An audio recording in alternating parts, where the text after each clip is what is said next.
에스겔서 저자 에스겔 부시의 아들 제사장. 활동 시기 바벨론 포로 시기인 기원전 593년경부터 571년경까지 약 22년간 활동. 연대 흐름. BC 597 2차 포로로 여호와 기망과 함께 바벨론 이주. BC 593 포로 5년째에 그발 강가에서 소명과 첫 환상. BC 586 예루살렘 멸망, 성전 파괴됨. BC 571 멸망 이후 포로 생활 기록.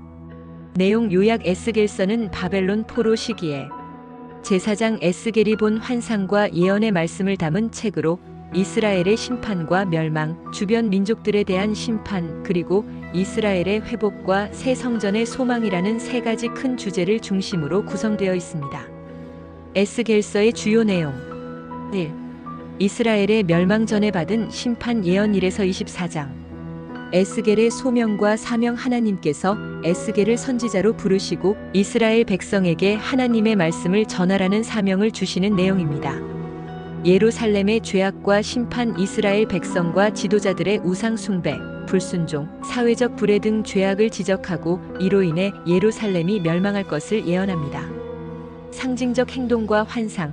에스겔은 상징적인 행동 예, 머리카락을 자르는 행위 등과 환상 예, 성전에서 떠나는 하나님의 영광을 통해 하나님의 심판을 생생하게 전달했습니다.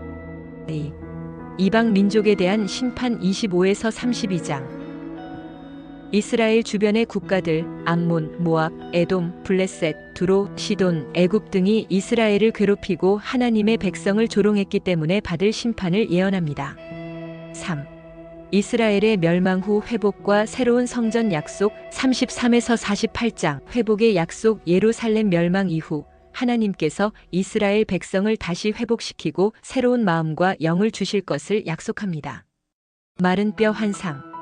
죽은 이스라엘 백성을 마른 뼈에 비유하며 하나님께서 생기를 불어넣어 살리시는 환상을 통해 이스라엘의 부활과 회복을 보여줍니다. 새로운 성전. 하나님께서 장차 세우실 영광스러운 새 성전의 모습과 그곳에서의 예배, 그리고 땅 분배에 대한 환상을 기록합니다. 이는 하나님의 임재가 회복될 것을 상징합니다. 에스겔서의 핵심 주제.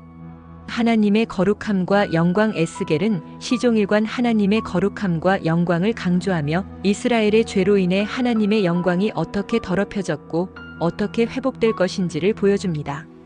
심판과 구원. 죄에 대한 하나님의 엄중한 심판과 함께 회개하는 자에게 주시는 하나님의 자비로운 구원과 회복의 약속을 나타냅니다. 개인의 책임. 죄는 공동체의 책임일 뿐만 아니라 개인의 책임임을 강조하며 각 사람이 자신의 행위에 따라 심판받을 것을 말합니다. 새 언약과 새 마음. 하나님께서 이스라엘에게 새 마음과 새 영을 주시고 하나님의 법을 내면에 새겨 순종하게 하실 것을 약속합니다.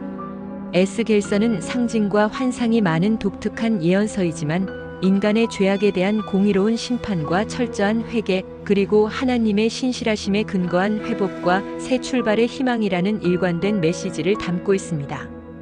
따라서 에스겔서는 신앙인에게 죄에 대한 각성과 회개의 중요성, 그리고 절망 가운데서도 포기하지 않는 하나님의 회복의 약속을 깊이 일깨워주는 책입니다. 반복되는 구절. 그들이 내가 여호와인 줄 알게 하겠다.